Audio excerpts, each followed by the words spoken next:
Eu quero ler com os irmãos o texto de Lucas, capítulo 3, versos de 1 a 20. Peço que você abra sua Bíblia comigo, nessa passagem, e depois de lido o texto, manter sua Bíblia aberta no texto para considerarmos juntos esse passo bíblico.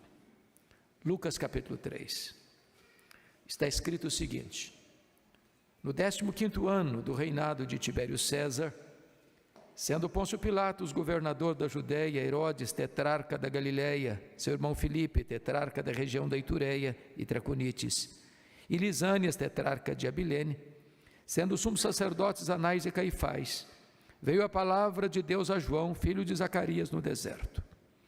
Ele percorreu toda a circunvizinhança do Jordão, pregando batismo de arrependimento para a remissão de pecados, conforme está escrito no livro das palavras do profeta Isaías: voz do que clama no deserto, preparai o caminho do Senhor, endireitai as suas veredas. Todo o vale será aterrado, e nivelados todos os montes e outeiros. Os caminhos tortuosos serão retificados, e os escabrosos aplanados, e toda a carne verá a salvação de Deus. Dize ele, pois, às multidões que saíam para serem batizadas: raça de víboras, quem vos induziu a fugir da ira vindoura? Produzi, pois, frutos dignos do arrependimento, e não comeceis a dizer entre vós mesmos: temos por pai Abraão, porque eu vos afirmo que destas pedras Deus pode suscitar filhos a Abraão. E também já está posto o machado à raiz das árvores. Toda árvore, pois, que não produz bom fruto é cortada e lançada ao fogo. Então, as multidões o interrogavam, dizendo: que havemos, pois, de fazer?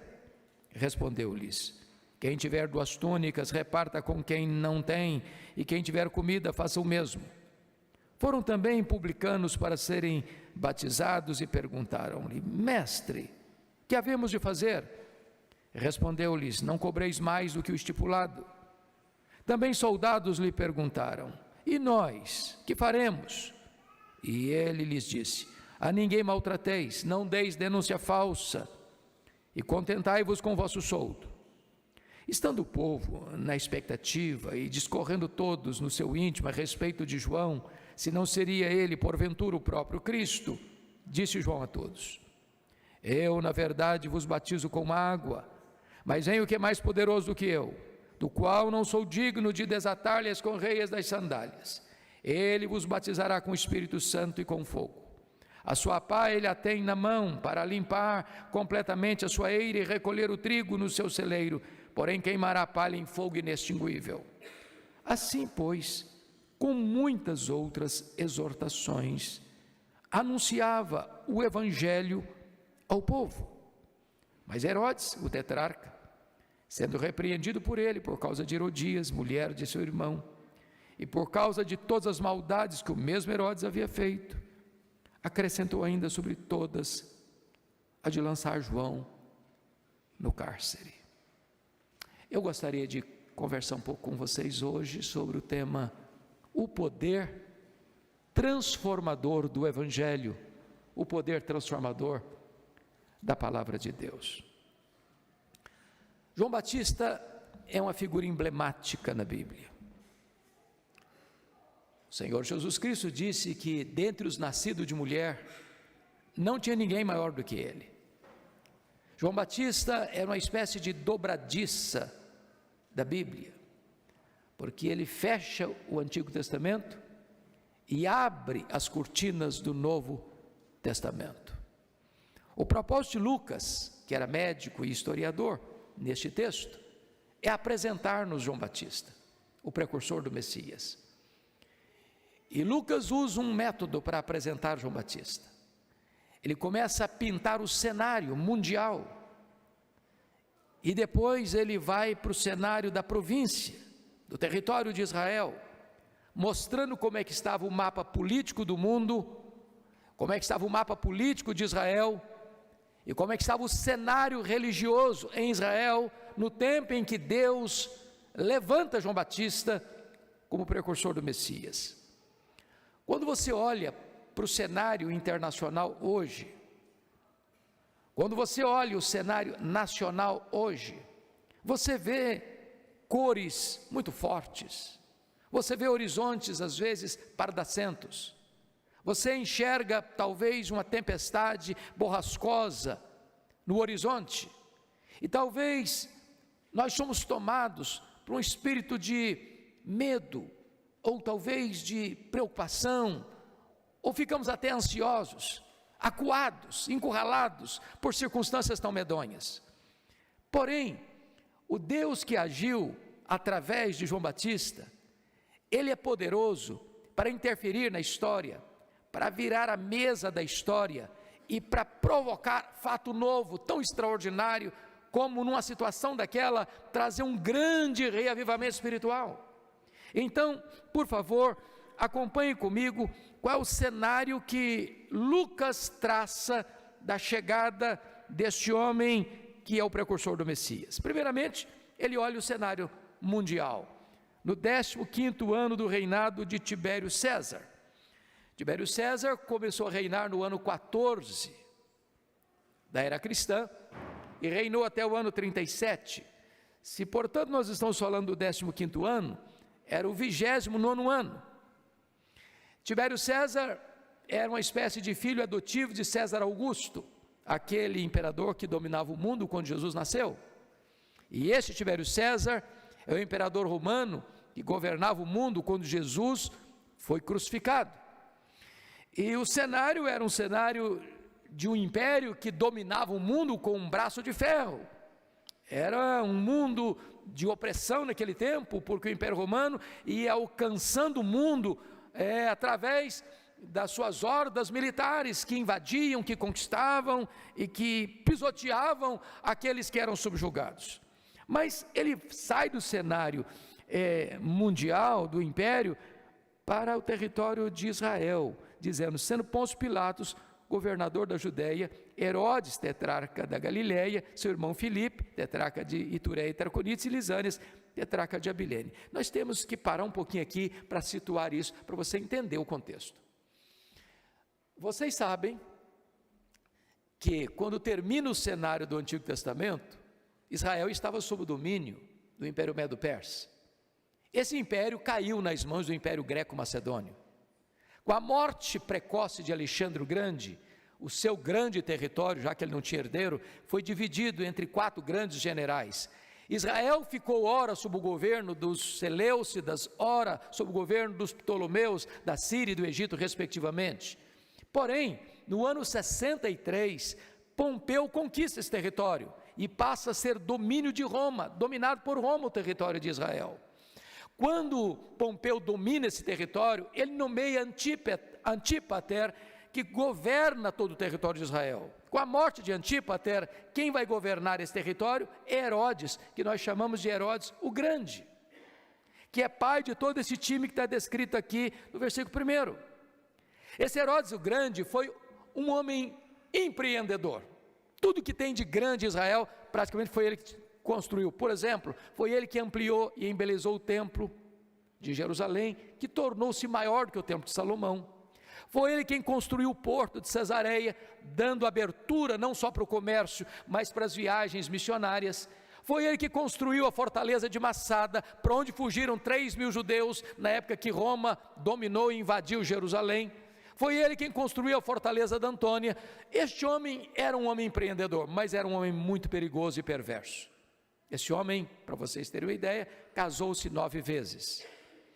Herodes o Grande casou-se também com aquilo que ele chamava de a sua esposa preferida, Mariana, que era da nobreza, e logo que ele casou-se com ela, ele mandou matar todos os membros nobres da sua família, com medo de que eles conspirassem contra ele.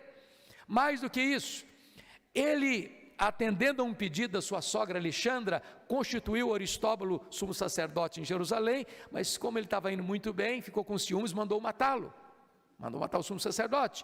A sogra fugiu para o Egito, ele mandou seus militares lá no Egito matar a sua sogra.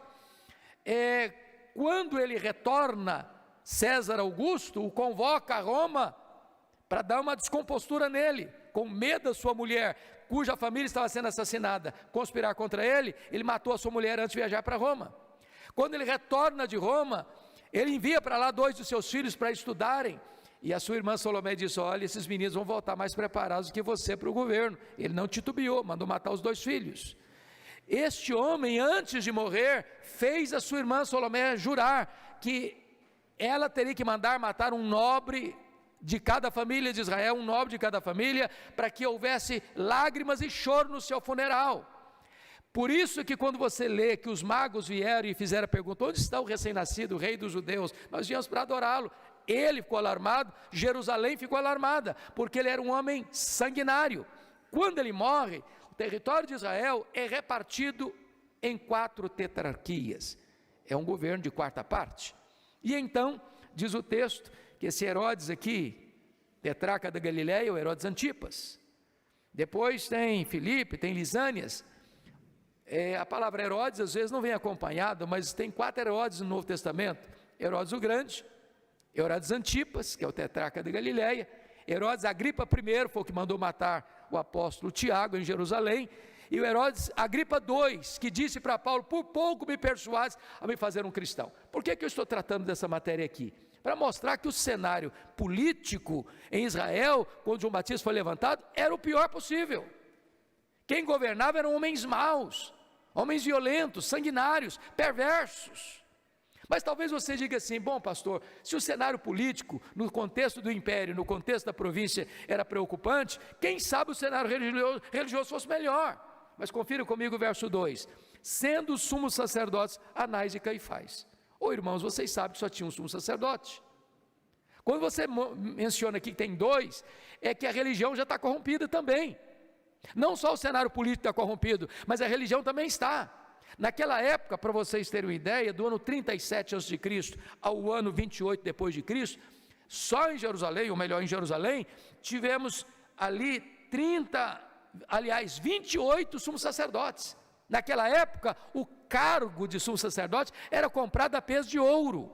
Então a religião estava corrompida, o cenário era absolutamente pessimista. Mas veja você, nessa conjuntura veio a palavra de Deus a João, filho de Zacarias, no deserto. Deus pode levantar alguém, Deus pode levantar a igreja, Deus pode levantar homens, mulheres cheios do Espírito Santo para mudar e revirar a mesa da história e provocar algo novo no cenário. É nessa conjuntura que João Batista foi levantado por Deus. Não é a crise que dita o rumo da igreja, não é a problemática internacional que põe um fim na história da igreja.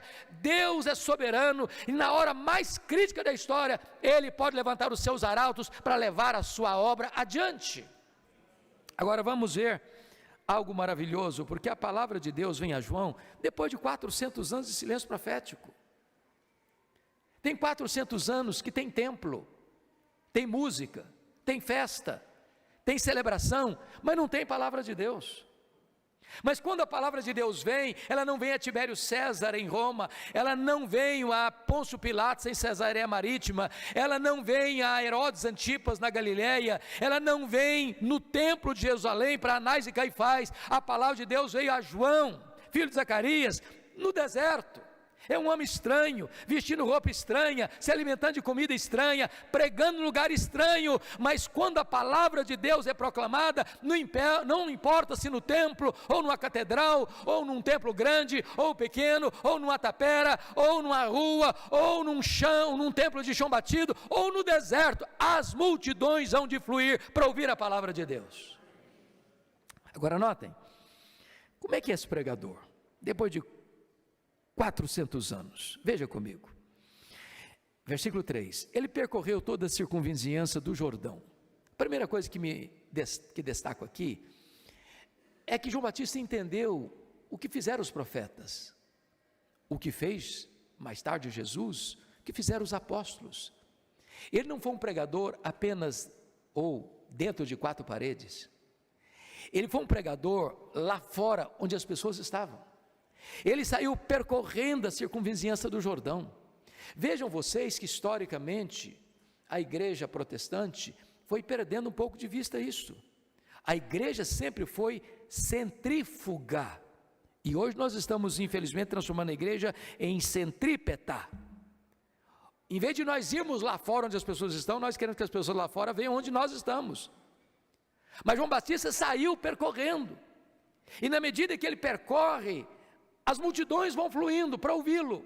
E a pergunta é, depois de 400 anos que ninguém escutava a voz de Deus, esse primeiro pregador se levanta para pregar o quê?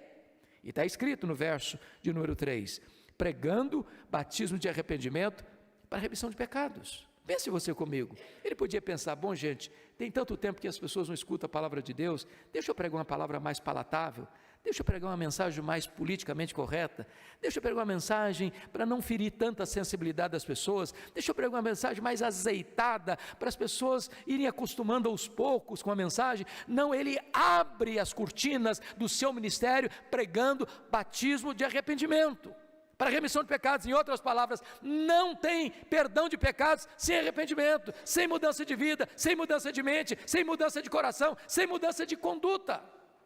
Essa é a mensagem dele, essa é a manchete do reino de Deus, é a mensagem dos profetas, é a mensagem de João Batista, é a mensagem de Cristo, é a mensagem dos apóstolos, é a mensagem desta igreja há mais de um século, louvado seja Deus. Mas notem, que você ainda pode levantar uma pergunta, bom, depois de 400 anos ele começa a pregar essa mensagem, mas de onde ele tirou essa mensagem? Ele inventou essa mensagem? Ele criou essa mensagem? E o texto responde, versículo 4, conforme está escrito no livro das palavras do profeta Isaías, voz do que clama no deserto, preparai o caminho do Senhor, endireitai as suas veredas. Isso é maravilhoso, irmãos, sabem por quê? O pregador, seja o pastor Roster, seja os demais pastores desta igreja, seja qualquer ministro do evangelho em qualquer lugar do Brasil ou do mundo, nós não somos a fonte da mensagem. Nós não criamos a mensagem. O pregador é servo da mensagem. Ao se dirigir ao povo, ele não prega uma mensagem emanada do seu próprio coração, ele se volta para as Escrituras, ele se volta para a palavra de Deus, e ele expõe exatamente a palavra de Deus, porque Deus não tem compromisso com a palavra do pregador, Deus tem compromisso com a sua palavra. Agora notem que João Batista é levantado por Deus como um engenheiro de trânsito do reino. Vejam vocês qual é o cenário. Naquela época dos grandes impérios, seja o egípcio, seja o assírio, seja o babilônico, seja o medo-persa, seja o greco-macedônio, seja o romano, quando um rei ou um imperador ia visitar uma província distante, não tendo estradas adequadas, ele mandava os seus engenheiros de trânsito preparar o caminho, preparar a estrada. É claro que João Batista não está falando de estrada, nem de topografia, ele está falando que a sua vida, a minha vida, a nossa vida é o caminho. Nós precisamos ser uma ponte de passagem, não a pedra de tropeço para o Senhor Jesus se manifestar. E agora essa pregação que ele traz, ela é absolutamente revolucionária, transformadora. Se não, vejamos no verso de número 5, todo o vale será aterrado, nivelado todos os montes, os caminhos tortuosos serão retificados, e os escabrosos aplanados, e toda a carne verá a salvação de Deus. O que ele está querendo dizer, meus irmãos? O que é um vale? Um vale é uma depressão. O que é um vale? Um vale separa dois montes. O que ele está dizendo é que o ministério dele precisava, na vida das pessoas, com buracos e crateras, com cavernas escuras, esses vales têm que ser aterrados. Aquilo que separa, mágoas, ressentimentos, ódio, precisa tudo isso ser aterrado, para que o caminho seja plano para o Senhor se manifestar. O que são os montes de outeiros que precisam ser aplanados? O que monte fala? De quê? Primeiro, monte é um símbolo de incredulidade. Segundo, monte é um símbolo de soberba, arrogância, altivez. O que o texto está dizendo é que a mensagem do evangelho, quando ela chega, ela põe o trator de Deus, da palavra de Deus, para jogar por terra todos esses montes da incredulidade e da soberba, porque onde tem soberba, aí Deus não age a não ser contra, porque Deus não tolera o soberbo. A palavra de Deus derruba todos esses outeiros e montes. O que é o caminho tortuoso? O caminho tortuoso fala de vida dupla, de hipocrisia, de ser uma coisa na igreja, outra coisa em casa, de ser uma coisa no templo, outra coisa no trabalho. A palavra de Deus vem acertando a vida, vem corrigindo a vida, vem corrigindo a conduta, vem corrigindo o comportamento. A palavra de Deus vem balizando a ética e transformando a tessitura familiar e social. O que é o caminho escabroso? A palavra escabroso significa fora do lugar. A pergunta é: o que é que está fora do lugar na nossa vida, na nossa postura, como homens, como mulheres, como pais, como filhos, como trabalhadores, como cidadãos, como crentes no Senhor Jesus Cristo? A palavra de Deus, ao ser proclamada, ela vai colocando todas as coisas no seu lugar, para a glória de Deus, para a edificação da igreja e para a salvação da humanidade. O resultado está aí no versículo de número 6. Então toda a carne verá a salvação de Deus. Eu tive o privilégio de visitar a missão Passes Abanto, onde aconteceu um grande avivamento nos idos de 1966. E o pastor Erle Stigen, que foi o instrumento que Deus usou para trazer aquele avivamento, esteve no Brasil, e nós fomos vê-lo. E fizemos uma pergunta para ele: pastor Erle Stigen, na sua visão, no seu entendimento, o que é avivamento? E ele nos respondeu: avivamento é preparar o caminho do Senhor para que Ele se manifeste.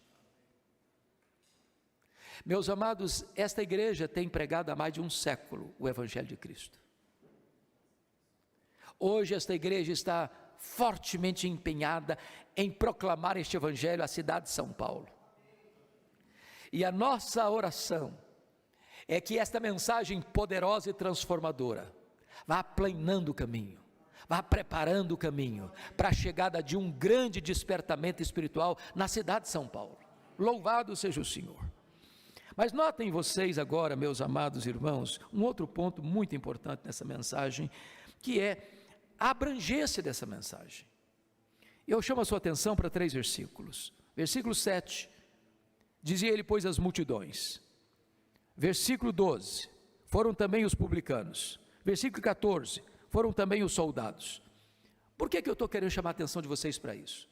Eu tenho lido alguns missiólogos e alguns ícones de movimento de crescimento de igreja, e eles dizem o seguinte: a igreja precisa atingir alguns nichos específicos da sociedade. Então, eu quero uma igreja, por exemplo, de estudantes. Então, eu vou planejar uma igreja para estudantes. Não, eu quero uma igreja de classe média alta, então eu quero planejar uma igreja para atingir a classe média alta. Não, a minha igreja vai fazer opção pelos pobres, a nossa opção é pelos pobres. Eu não encontro isso na Bíblia. Irmãos, a igreja de Deus é o único lugar do mundo onde o homem mais rico da cidade se assenta ao lado do homem mais pobre da cidade e não há nenhuma diferença entre eles. A igreja de Deus é o único lugar onde um diácono, o maior empresário da cidade, carrega a cadeira nas costas para o pedreiro sentar com honra. Deus não tem opção nem pelo rico nem pelo pobre. Deus tem opção pelo ser humano, porque Deus não olha o ser humano como os homens olham a cor da sua pele, a sua conta bancária ou os diplomas universitários. Deus tem opção pelo ser humano. E lá no auditório de João Batista, as multidões estão presentes, os publicanos estão presentes, os soldados estão presentes, todos estão presentes. Essa é a igreja de Deus. Louvado seja o Senhor. Agora notem, essa pregação é uma pregação confrontadora. Sempre vai ser assim, meus irmãos. No dia que nós domesticarmos o pregador, para que ele seja politicamente correto, para que ele só pregue aquilo que é doce aos ouvidos, que ele só pregue aquelas partes da Bíblia mais palatáveis, nós deixamos de pregar o Evangelho. O Evangelho é todo o Evangelho. É a palavra do Deus vivo, que exorta, que corrige, que confronta, que consola, que ensina, que abençoa, que conforta o coração. Então, veja comigo, por favor, 5 posturas ou 5 perigos que João Batista alerta aqui na sua pregação. Primeiro, o perigo mortal da hipocrisia. Olha o verso 8, a melhor dizendo o versículo 7 comigo. Dizia ele, pois, às multidões que saíam para serem batizadas: raça de víboras. Eu fico escandalizado com João Batista, escandalizado, não é possível, tem 400 anos que ninguém escuta a palavra de Deus, e o primeiro sermão que esse camarada vai pregar, depois de 400 anos, chama o seu auditório de raça de víboras. Se o pastor Rosta fizer isso aqui na Unida, talvez ele vai ficar sozinho. Parece deselegante demais. Por que ele está fazendo isso? Para você entender esse texto, você teria que ler o texto paralelo de Mateus capítulo 3, versículo 7. Porque diz a Bíblia que no meio dessa multidão, muitos fariseus e saduceus estão vindo para serem batizados. E João Batista olha esse grupo e percebe que na hipocrisia deles tem um veneno pior do que o veneno das víboras, porque o veneno da víbora foi Deus quem colocou, mas o veneno da hipocrisia é o diabo que colocou. Mas vamos entender melhor. Se você ler a história no período interbíblico, esse grupo chamado de fariseus e saduceus era um grupo muito bonito, era um grupo de resistência à cultura helênica, era um grupo de voltar à ortodoxia, era um grupo de reforma espiritual. Mas com o tempo os fariseus foram perdendo essa integridade, e a forma foi tomando lugar da essência, e de repente eles mantiveram a ortodoxia, mas perderam a piedade. É por isso que Jesus resistiu de forma tão severa os fariseus, e é por isso que João Batista está chamando esse time aqui de raça de víboras. Mas quem eram os saduceus? Os saduceus também eram um grupo de resistência, mas com o tempo, meus irmãos, eles foram se deixando levar pela cultura grega, foram sendo helenizados, a ponto de não crerem mais em todo o Velho Testamento, a ponto de não crerem mais em ressurreição, porque esse era o pensamento grego. Eles não criam mais em anjos, tornaram-se os teólogos liberais da época. E o que eles fizeram mais? Eles se tornaram colaboracionistas do governo de Roma, e Roma entregou para eles a exploração do templo, era uma mina de ouro. Como assim? Eu explico. Vocês se lembram lá de Atos 2, a quantidade de nações que tinha em Jerusalém na época da festa? Em todas as festas, as multidões vinham para Jerusalém. Na Páscoa a população de Jerusalém quintuplicava, só que esses estrangeiros que vinham para a festa não podiam comprar nenhum sacrifício para a oferenda com dinheiro estrangeiro, tinha que fazer a troca, tinha que fazer o fisco, e tinha que fazer no templo, e os saduceus cobravam taxas exorbitantes, escandalosas, para se enriquecerem. Nenhum adorador podia trazer de casa um animal para fazer o sacrifício, não, tinha que comprar lá na praça do templo. A praça do templo era uma praça de negócios, tinha curral de ovelhas lá, tinha gaiolas de pombas lá, e então eles não só não permitiam que ninguém trouxesse, mas vendiam por preços caríssimos, exorbitantes, para explorar os adoradores. E Jesus então fica irado, pega o chicote e sai chicoteando e virando as mesas dos cambistas e abrindo as gaiolas das pombas e dizendo: vocês transformaram a casa do meu pai, casa de oração, em covil de salteadores. O que é covil? Covil é o lugar que o ladrão rouba e foge e se esconde. Quando João Batista vê esse grupo hipocritamente vindo, ele diz: raça de víboras, denunciando aí o perigo mortal da hipocrisia. Mas em segundo lugar, João Batista denuncia o perigo, irmãos, real do inferno. Olha comigo o versículo 7. Quem vos induziu a fugir da era vindoura? Ô João Batista, você tem tanto tempo, tanto assunto da Bíblia para pregar? Primeiro sermão vai pregar sobre o inferno, que é isso? Pregar uma coisa mais leve, mais doce, mais agradável aos ouvidos. Irmãos, essa pregação até hoje fere ouvidos sensíveis. Tem gente: não, pastor, isso não é assunto para falar na igreja, não, sobretudo num dia de comemoração de 100 anos da inauguração de um templo. O que é isso? O que é isso? Pois é melhor ouvir sobre o inferno do que ir para lá.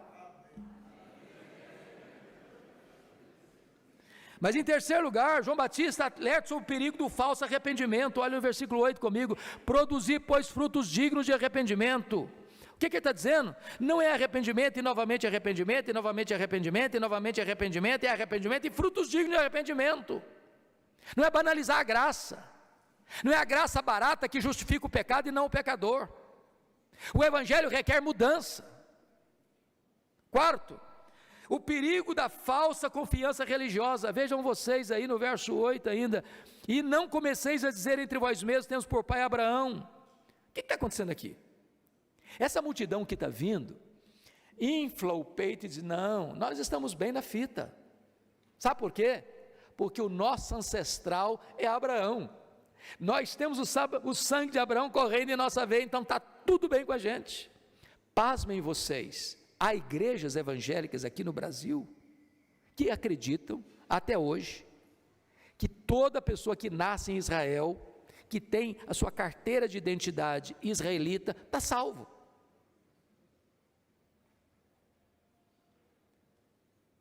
Era essa a crença na época.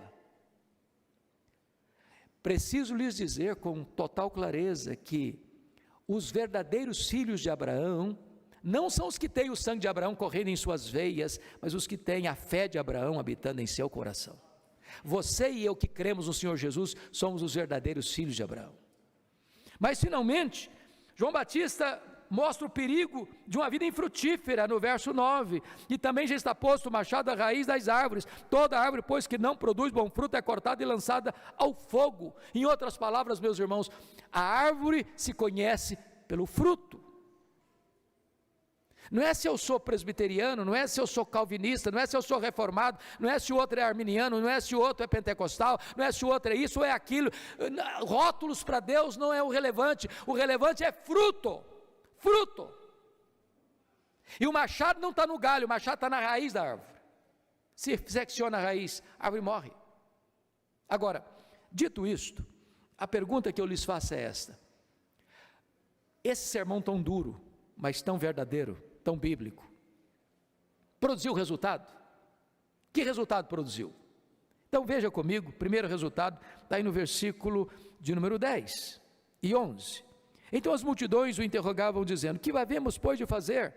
Respondeu-lhes: quem tiver 2 túnicas reparta com quem não tem, e quem tiver comida faça o mesmo. O que eu acho maravilhoso, pastor Roster, é que quando o evangelho é pregado no poder do Espírito, via de regra, não é nem o pregador que faz o apelo para o auditório, é o auditório que faz apelo ao pregador. Foi assim no Pentecostes. Foi a multidão que perguntou: o que havemos pois de fazer diante disso? Aqui a multidão está perguntando para João Batista: e aí, você está pregando sobre o batismo de arrependimento, e o que é isso? O que nós vamos fazer diante dessa mensagem? E a resposta dele foi essa, nota aí, por favor, no versículo 11: quem tiver 2 túnicas, reparta com quem não tem, quem tiver comida, faça o mesmo. Vamos entender aqui uma coisa: você e eu somos muito privilegiados, sabe por quê? Você e eu vivemos muito mais confortável do que os mais ricos daquela época. Roupa naquela época era dificílimo. Uma pessoa comprava uma túnica e a usava até acabar. Quem tinha 2 túnicas era o só fulano. Pois bem, ele está dizendo: quem tiver 2 túnicas, dê uma. Quem tiver comida, faça o mesmo. Sabe o que ele está querendo ensinar para nós? Como é que você pode saber se uma pessoa é convertida de verdade? É se ela é generosa. Não combina crente com usura. Não combina crente pão duro. Não combina crente mão de vaca. Não combina crente que não tem o coração aberto, a mão aberta, o bolso aberto, a casa aberta para abençoar. Agora preste atenção: generosidade não é arrependimento. Ninguém vai para o céu porque é generoso. Generosidade é evidência do verdadeiro arrependimento. Se você se arrependeu de verdade, você é generoso, mas ninguém vai para o céu porque dá roupa e comida para as pessoas. Mas vamos ao segundo ponto. Olha a outra reação, versículo de número 12. Foram também publicanos para serem batizados e perguntaram-lhe: mestre, o que havemos de fazer? Respondeu-lhes: não cobreis mais do que o estipulado. O que isso quer dizer? Vocês sabem que o texto aqui está tratando da Receita Federal.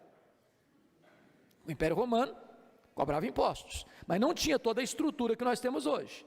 Então o que Roma fazia? Fazia uma concessão, dava uma concessão para alguém explorar a cobrança de tributos naquela região, com o compromisso de repassar para os cofres de Roma um valor definido.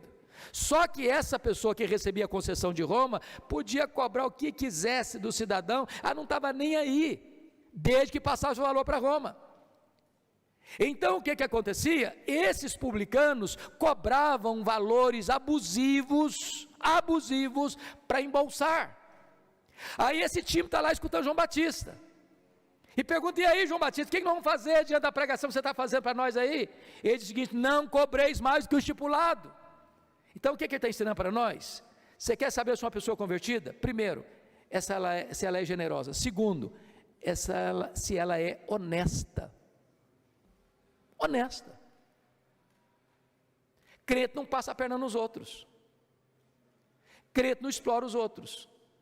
Crente não dá cheque sem fundo. Crente não faz compromisso financeiro sabendo que não vai cumprir. Crente é íntegro nas suas transações comerciais, no seu trabalho. Crente não dá um jeitinho para ganhar dinheiro de maneira ilícita e ilegal.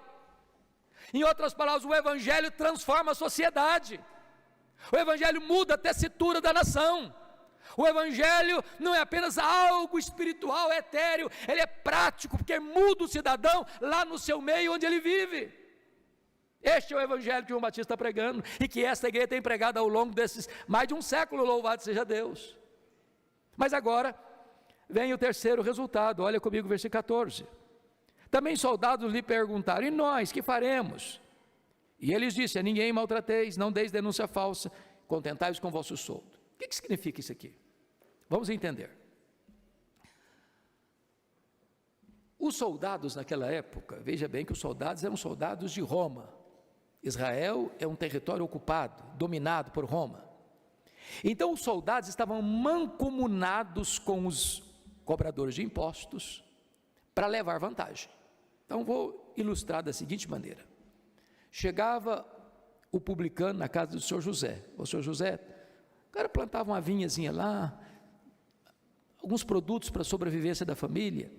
Falou: senhor José, o imposto do senhor esse ano é tanto.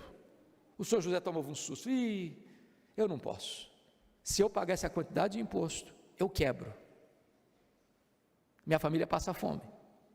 Senhor José, o imposto é tanto. Ele não discutia não, ia embora.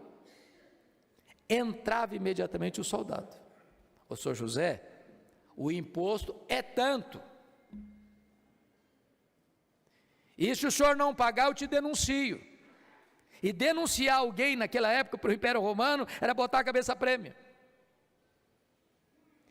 E esse valor exorbitante, além do repassado a Roma, o soldado tinha uma parte dele, parte ia para o bolso do publicano, parte para o bolso do soldado. Esse time está lá ouvindo João Batista. E nós aqui vamos fazer o que, João Batista? E ele responde: a ninguém maltrateis. O que significa isso? Não use a posição que você tem de uma farda para você ultrapassar a fronteira da sua autoridade a ponto de maltratar as pessoas. Segundo, não entre em esquemas para você dar denúncia falsa. Terceiro, não use meios ilícitos para você engordar o seu salário. Contente-se com o seu soldo, com o seu salário. Eu sei que essas coisas não existem mais hoje, mas nunca é demais a gente alertar. Eu quero terminar olhando com vocês a postura desse pregador. Versículo 15, isso é tremendo, irmãos. Estando o povo na expectativa e discorrendo, por favor, grife todos no seu íntimo a respeito de João, se não seria ele porventura o próprio Cristo, disse João a todos: eu na verdade os batizo com água, mas é o que é mais poderoso do que eu, do qual não sou digno de desatar-lhe as correias das sandálias, ele vos batizará com o Espírito Santo e com fogo. Vamos entender isso aqui. Tem 400 anos que ninguém escuta a palavra de Deus.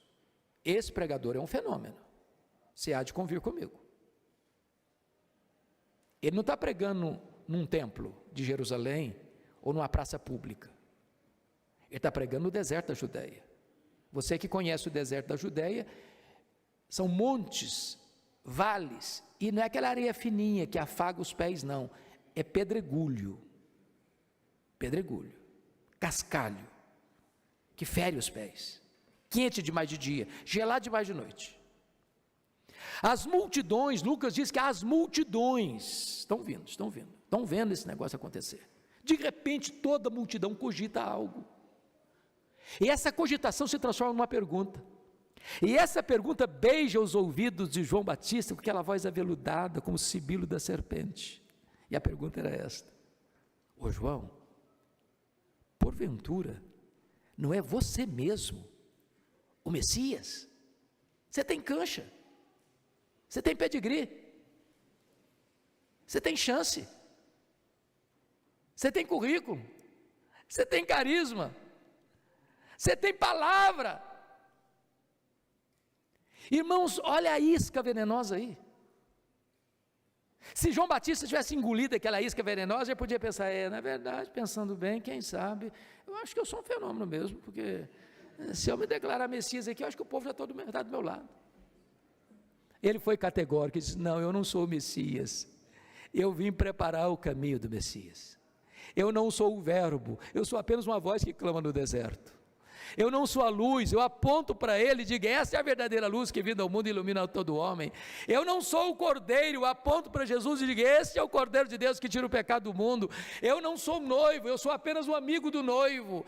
Eu batizo com água, mas aquele que vem depois de mim é mais poderoso que eu, e ele vos batizará com o Espírito Santo e com fogo. Eu não sou nem digno de me curvar, desatar as correias das suas sandálias. Eu tenho um lema de vida: convém que ele cresça e que eu diminua. João Batista entendia que não se trata de nós pregadores, se trata daquele a quem pregamos, Jesus Cristo nosso Senhor. Mas mais uma coisa importante a destacar: João Batista reconhece a limitação dele como pregador. Irmãos, isso é tremendo. Eu ouso dizer, pastor Roster, que este púlpito acolheu os maiores pregadores da nação brasileira. Vocês que são da Unida sabem disso, e eu me folgo em saber que hoje Deus tem um príncipe aqui, pastor Roster, e os seus pares, mas nós pregadores somos fracos, muito fracos. João Batista disse: eu batizo com água, mas aquele que vem depois de mim é mais poderoso, porque ele batiza com o Espírito Santo e com fogo. O que ele está dizendo com isso? O pregador tem limitações. Por exemplo, ele batiza, não importa se batiza por imersão, por efusão, por aspersão, o pregador só consegue ministrar os símbolos, mas ele não tem poder sobre o simbolizado, ele não tem poder para ir lá e aplicar essa verdade ao coração da pessoa. Ele distribui os elementos da ceia, ele parte o pão, ele distribui o vinho, mas ele não tem poder nele mesmo para tornar esses elementos eficazes com o meio de graça no coração da pessoa.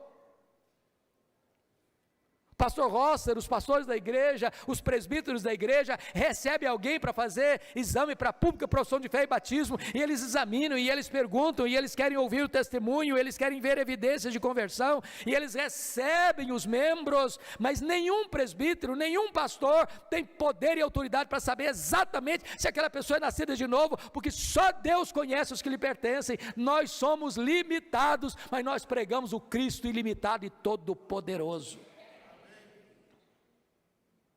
Mas finalmente, esse pregador é sobretudo um homem corajoso. Veja comigo o verso 19. Mas Herodes, o tetrarca, sendo repreendido por ele, por causa de Herodias, mulher de seu irmão, e por todas as maldades que o mesmo Herodes havia feito, acrescentou ainda sobre todas a de lançar João no cárcere. Vamos entender isso aqui. Nós estamos falando aqui de Herodes Antipas, que era tetrarca da Galileia. Disse a vocês no começo que Herodes o Grande, o pai dele, tinha casado 9 vezes, portanto tinha vários filhos, e criando um sistema muito estranho de família, porque se trata de meio-irmãos, o mesmo pai, mães diferentes. E então, numa das idas de Herodes Antipas a Roma, ele se engraça com a sua cunhada, mulher do seu irmão, Herodias, que era também filha de Herodes o Grande, portanto sua sobrinha. Herodes Antipas era casado com a filha do rei Aretas, e Herodias disse para ele: eu vou com você para Galiléia, vou deixar seu irmão, você é sua mulher, mas você vai ter que se divorciar da filha do rei Aretas.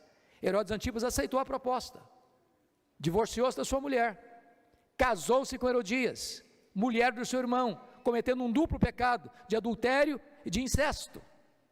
Quando João Batista vê essa cena, ele bota o dedo na ferida e diz: não te é lícito possuir a mulher do seu irmão. Ele sabia que estava mexendo num vespeiro, num ninho de cobras. Bom, eu fico pensando, se nós hoje fôssemos tocar nesses pontos de tensão dos políticos do Brasil, eu não sei se nós teríamos vida fácil. O que acontece? João Batista, o maior homem dentre os nascidos de mulher, é preso e colocado aonde? Na prisão de Maquerós. Onde fica Maquerós? Do lado do Mar Morto, temperatura média de 50 graus. O maior homem dentre os nascidos de mulher está preso por pregar a verdade, mas ele prefere estar preso com a consciência livre do que ter a consciência acorrentada e poder ir e vir. Mas não fica só nisso não. Numa festa macabra, a pedido de uma mulher adúltera, pelas façanhas de uma moça inconsequente e de um rei bêbado, sai a ordem para degolar João Batista na prisão. E este maior homem dentre os nascidos de mulher, o grande pregador, que arrastou multidões para o deserto, é degolado, e a sua cabeça é levada como prêmio da iniquidade. E você vira o rosto e diz: que tragédia, que fim inglório, que drama. E eu quero lhes dizer que é melhor morrer do que negar a fé e transigir com a consciência. Porque o importante na vida de um homem não é como ele morre, mas como ele ressuscita. Sabem por quê? Por mais graves e dolorosos que sejam os sofrimentos enfrentados neste mundo, o céu indenizará a todos nós. Porque a nossa leve e momentânea tribulação produzirá para nós eterno peso de glória acima de toda comparação. Eu pergunto a vocês: quem hoje, em sã consciência, põe o nome de um filho de Herodes? Quem? Só um ignorante ou um louco. Mas João Batista, ainda hoje, encoraja milhões e milhões de pessoas. E nesta noite de celebração, ele se coloca aqui para ser nosso exemplo, para nos encorajar a pregar a palavra na autoridade e no poder do Espírito Santo e ver os resultados extraordinários para o reino de Deus. Parabéns, Igreja Unida, parabéns por essa linda jornada. Que o melhor daquilo que vocês têm experimentado até hoje sejam medidas mínimas do que Deus há de fazer em vocês, com vocês e através de vocês daqui para frente. Amém.